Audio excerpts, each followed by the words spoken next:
ఈరోజు కూటమి ప్రభుత్వం వచ్చి 11 నెలలు అయింది కదా. మరి నీ అభిప్రాయం ఏంటి తమ్ముడు ఆంధ్ర గురించి? ఏమి సార్ దాంట్లో ఏం లేదు, మట్టి కూడా లేదు ఆఖరికి. రైతులైతే అల్లాడుతున్నారు. వెండి మిరపి వాళ్ళకు 13-12 వేలు వస్తున్నారు. కూలీలు వచ్చేసి 9 వేలు అవుతున్నాయి కోసినందుకు. దాంట్లో మిగిలింది ఏం లేదు. ఆ ఇసుక వచ్చేసి 1300 అమ్ముతున్నారు టన్ను. ఏం దాంట్లో అసలు యాక్చువల్గా చెప్పాలంటే దాంట్లో ఏమి లేదు, ఊరికే శూన్యమే అనిపిస్తుంది ఇప్పటికి. కూటమి ప్రభుత్వంలో శూన్యం, రైతులు అల్లాడిపోతున్నారు. దాంట్లో ఏమి లేదనిపిస్తూ ఉంది అసలు యాక్చువల్గా అయితే. కానీ గవర్నమెంట్ ఉంది కాబట్టి ఏం మాట్లాడలేక అట్లా ఉన్నారు అంతే. మరి బారు వైను ఈ వైన్స్ విపరీతంగా ఉన్నాయి. ప్రతి ఊర్లో ఒక 5-6 షాపులు ఉన్నాయి, ఇబ్బంది లేదు. మందుకైతే ఎలాంటి ఇబ్బంది లేదు. అందరూ తాగుతున్నారు, ఎంజాయ్ చేస్తున్నారు. అందులో జగన్ గవర్నమెంట్ కంటే ఇదే గవర్నమెంట్ మేలు అంటున్నారు వీళ్ళు తాగేటోళ్ళు అందరూ. ఎందుకంటే ఊరు ఉంది కాబట్టి ఇప్పుడు వీళ్ళందరికీ మందు దొరుకుతూ ఉంది బ్రహ్మాండంగా. హ్యాపీగా ఉన్నారు వీళ్ళు తాగేటోళ్ళు. కానీ రైతులు అయితే అన్యాయం అయిపోయారు వాస్తవానికి అయితే. ఏ దాంట్లో కూడా రైతులకు మద్దతు ధర లేదు. పండించిన పంటంతా అన్యాయం అయిపోయింది. ఆ కూలీలు వచ్చేసి 500 అవుతుంది ఆడ. ఒక మిరప వచ్చేసి పండు మిరప కింటాకు వచ్చేసి 9,000 అవుతుంది కోసినందుకు. అవి ఎండబెట్టినందుకు ఆడికి సరిపోతుంది. ఒక 10 క్వింటాలు అయితే ఒక 20,000 లాస్ అవుతుంది అని అంటున్నారు. గవర్నమెంట్ స్కూల్ గురించి ఏమంటావు? గవర్నమెంట్ స్కూల్ ఏమన్నా సార్, అది యాక్టివిటీ జరుగుతూ ఉంది. ఇంతకుముందు ఆయన చేసిన పథకాలే జరుగుతూ ఉంది. ఆ నాడు నేడు కింద అభివృద్ధి చెందింది, అలా జరుగుతుంది మొత్తం మీద. వాస్తవానికి అయితే ఈ గవర్నమెంట్ ఏమి అభివృద్ధి చెందలేదని వాళ్ళు అంటున్నారు. వాస్తవానికి గవర్నమెంట్ ఏమంతా అభిలక్ష్యంగా లేదనిపిస్తుంది జనాలు అందరూ అనుకుంటున్నారు. మరి చూడాలన్నా. రాజధాని ఏమంటావు? అమరావతి రాజధానిలో ఏముంది సార్, అక్కడ నీరు ఏరు. అసలు అమరావతిలో రాజధాని ఏముంది అక్కడ? అక్కడ వర్షాలు పడితే మునిగిపోద్ది. వాస్తవానికి అయితే అది నిజం. అది కాదంటే వీళ్ళు ఏదో చెప్తున్నారు వాస్తవానికి అది ఏదో చెయ్యాలని. కానీ అది అక్కడ నీరు ఒక 10 రోజులు పడితే ఆ నీళ్ళు నిలబడిపోతాయి.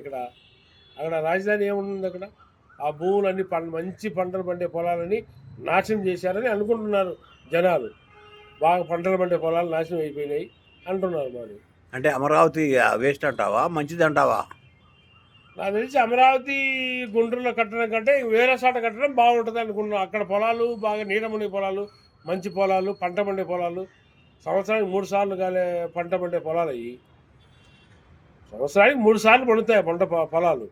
ఆ రైతులు కూడా ఏదో ఇబ్బంది పడుతున్నారు ఇప్పుడు బాగా యాక్చువల్గా అయితే. మరి ఇప్పుడు రైతులు అంత ఇచ్చారు కదా, 30,000 ఇచ్చారు కదా, ఎంత ఇచ్చినా 39,000 ఎకరాలు ఈ బలవంతంగా ఇచ్చారని కొంతమంది ఉన్నారు. వాస్తవానికి అయితే అది ఇష్టం లేని రాజ్యం అక్కడ. సరే, బలవంతంగా ఏదైనా సరే వాళ్ళకి ఏం మనం పరిష్కారం చేస్తున్నాం రైతులకి? అదే ఆశాజనకములు. ఇప్పుడు 1 లక్ష రూపాయలు అమ్ముద్ది, నీకు 10 లక్షలు ఇచ్చామంటారు. అది నమ్ముతారు కదా రైతు. సరే ఇవ్వకుండా పక్కన పెట్టు. వాస్తవానికి ఆశాజనం కాబట్టి సరే నాకు పొలం పోయిన ఇబ్బంది లేదు, నాకు 1 లక్ష 2 లక్షలు వస్తున్నాయని ఆశాజనం ఇచ్చాడు. కానీ అది వాస్తవం కాదంటున్నారు అక్కడ. అసలు ఆ డబ్బు కంటే ముఖ్యం ఆ పొలం ఇంపార్టెంట్ అంటున్నారు వీళ్ళు ఇప్పుడు జనాలు. అక్కడ రైతులు చాలా ఇబ్బంది పడుతున్నారు వాస్తవానికి అయితే. మంచి పంట పొలాలు పోతున్నాయి దీనివల్ల. కానీ అది అమరావతి అంటున్నారు, అది వేస్ట్ అంటున్నారు. మరి చూడాలి. మరి పల్నాడులో ఈ జనాల మీద కేసులు పెడుతున్నారు కదా, వైఎస్ఆర్ అని మాట్లాడంగానే కేసులు పెడుతున్నారు. ఇప్పుడు పల్నాడే కాదు, అంతలాగా పెడుతున్నారు. ఏముంది ఆడ? అధికారం ఉంది కాబట్టి మాట్లాడతారు, ఇంకా తప్పదు. అధికార పక్షంలో ఏమైనా మాట్లాడితే ఎవరైనా పెడతారు, అది సహజమే కదా. అది అది తప్పో రైటో అది గవర్నమెంట్కి తెలియాలి. సరే, చివరికి నీ అభిప్రాయం ఏంది? జగన్ మన ఈ కూటమి ప్రభుత్వంలో తేడాలేంటి? ఏది మంచిది అంటావు? మంచిదే, ప్రజలకు మంచి చేసి ఏ ప్రభుత్వమైనా మంచిదే. ఈ ప్రభుత్వం ఆ ప్రభుత్వం అని కాదు. యాక్చువల్గా అసలు ప్రపంచాన్ని మర్చిపోతున్నారు వీళ్ళు. అసలు అంత తప్పుదావలు పడుతున్నారు. అసలు యాక్చువల్గా వీళ్ళు గవర్నమెంట్ తప్పుదావ పడుతూ ఉంది. ప్రజలను వీళ్ళు మాట్లాడే మాటలు ప్రజలు కూడా చిన్న చితకు కూడా మాట్లాడుతున్నారు ఈ రోజులలో. నీ శక్తి ఏంది తప్పుగా మాట్లాడుతున్నారు. ఒక చిన్న వ్యక్తి కూడా రాజకీయాన్ని గురించి అంత వీళ్ళు మాట్లాడుతున్నారంటే ఏం దాని అర్థమైంది? వీళ్ళు తప్పు చేస్తున్నారు.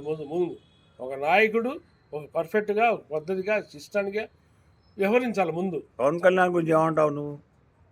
ఇక ఆయనది ఏముంది, మామూలే. ఆయనది ఇంకా మామూలు భజనే కదా అది. ఆయనకు తెలియదు ఏముంది. ఆయనకు భజన చేస్తున్నారని అంటున్నారు జనాలు. ఆయనకు లోతుగా తెలియకుండా రాజకీయం చేస్తున్నారని కొంతమంది అంటున్నారు. ఏదేదో మాట్లాడుతున్నారని కొంతమంది అంటున్నారు. మరి ఆయనకు కొద్దిగా లోక జ్ఞానం తెలియదని కొంతమంది అంటున్నారు. ఆయన రాజకీయ కంటే సినిమా ఫీల్డ్ బాగుంటుందని ఆయన కొంతమంది అంటున్నారు. అనుభవం లేని వ్యక్తి ఏదో మాట్లాడతారులే, ఆయనదే ఉందిలే అంటున్నారు మొత్తం మీద. చంద్రబాబు నాయుడు లడ్డు గురించి కలుషితమైన అన్నాడు కదా, తిరుపతి లడ్డు. రాజకీయ పరంగా ఎవరినొక ఇబ్బంది పెట్టాలి కదా మొత్తం మీద. ఏదో ఒకటి ఒక తప్పు పట్టియాలంటే ఒక మాట మాట్లాడాలి. అది తప్పో రైటో తర్వాత కదా తెలిసేది. ముందు అయితే అనాలి కదా. గవర్నమెంట్ వచ్చిన తర్వాత ఇంకా ఆయన మీద వ్యతిరేకంగా మాట్లాడితే కదా ఈ గవర్నమెంట్ బాగుండేది అనిపించేది. జనాలకు దృష్టి మళ్ళియాలి. ఆయన తప్పు చేశాడనో లేకుంటే ఏం తప్పు చేశాడనో అని అంటారు మొత్తం మీద. అది జరిగిందో లేదో పక్కన పెడితే మొత్తం మీద ఏదైనా జనాల్లో తప్పు చేయాలా, ఒక వ్యక్తిని ఆ శిష్టాన్ని తప్పు చేయాలని ఆలోచన చేస్తూ ఉంటారు వీళ్ళు. చివరిగా ఆంధ్ర ఇప్పుడు ఈ గవర్నమెంట్ వచ్చిన తర్వాత బాగుంటుందా, మంచి చెడిపోద్దా? ఏముంది మంచి కూడా అసలు ఏముంది అక్కడ మంచిగాను, మొత్తం కొలాప్స్ అయిపోయింది, ఏం లేదు. నీ పేరేంది? కాస్త ఏ ఊరు నీది? అది ప్రకాశం జిల్లా బేసవరపేట మండలం సింగరపల్లి గ్రామంలో కాశీ నా పేరు. ఓకే, ధన్యవాదాలు. ఓకే.